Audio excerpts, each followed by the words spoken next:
Moments ago, Israel launched Operation Rising Lion, a targeted military operation to roll back the Iranian threat to Israel's very survival.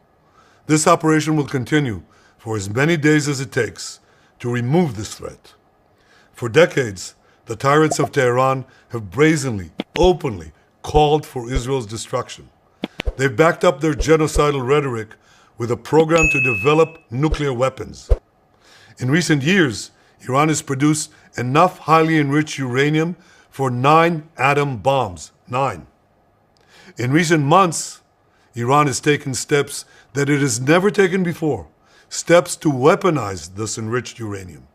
And if not stopped, Iran could produce a nuclear weapon in a very short time. It could be a year, it could be within a few months, less than a year. This is a clear and present danger to Israel's very survival.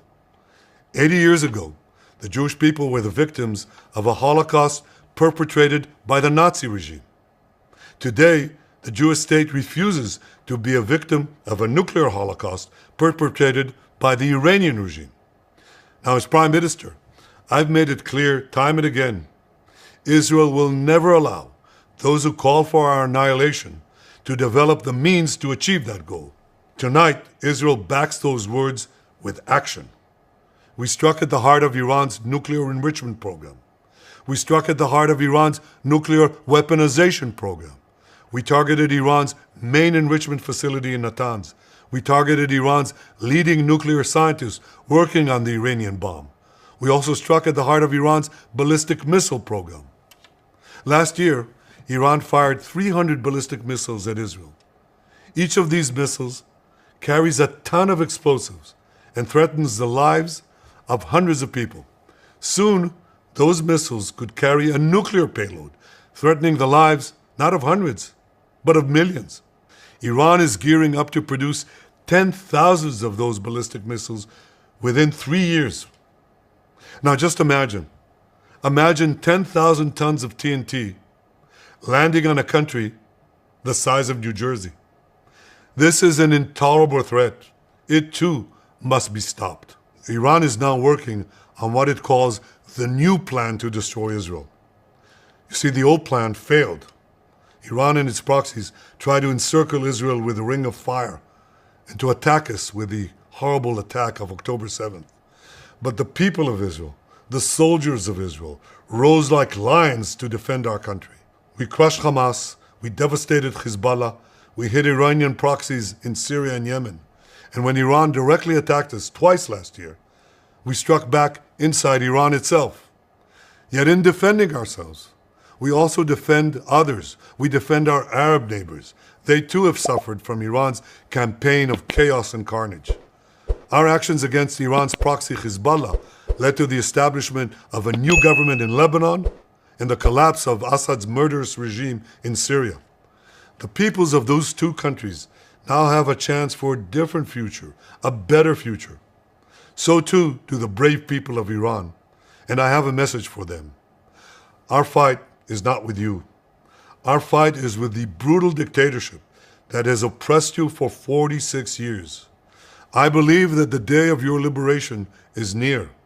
And when that happens, the great friendship between our two ancient peoples will flourish once again. I want to assure the civilized world, we will not let the world's most dangerous regime get the world's most dangerous weapons. And Iran plans to give those weapons, nuclear weapons, to its terrorist proxies. That would make the nightmare of nuclear terrorism all too real. The increasing range of Iran's ballistic missiles would bring that nuclear nightmare to the cities of Europe and eventually to America. Remember, Iran calls Israel the small Satan. It calls America the great Satan. And this is why for decades, it's led millions in the chants of death to Israel and death to America. Today, Israel is responding to those genocidal calls with action and with a call of our own. Long live Israel and long live America. Our action will help make the world a much safer place. I want to thank President Trump for his leadership in confronting Iran's nuclear weapons program. He has made clear time and again that Iran cannot have a nuclear enrichment program. Today, it is clear that Iran is just buying for time. It refuses to agree to this basic requirement of peaceful nations. That is why we have no choice but to act, and act now. The hardest decision any leader has to make is to thwart a danger before it is fully materialized. Nearly a century ago, facing the Nazis, a generation of leaders failed to act in time. They were paralyzed by the horrors of World War I. They were determined to avoid war at all costs, and they got the worst war ever.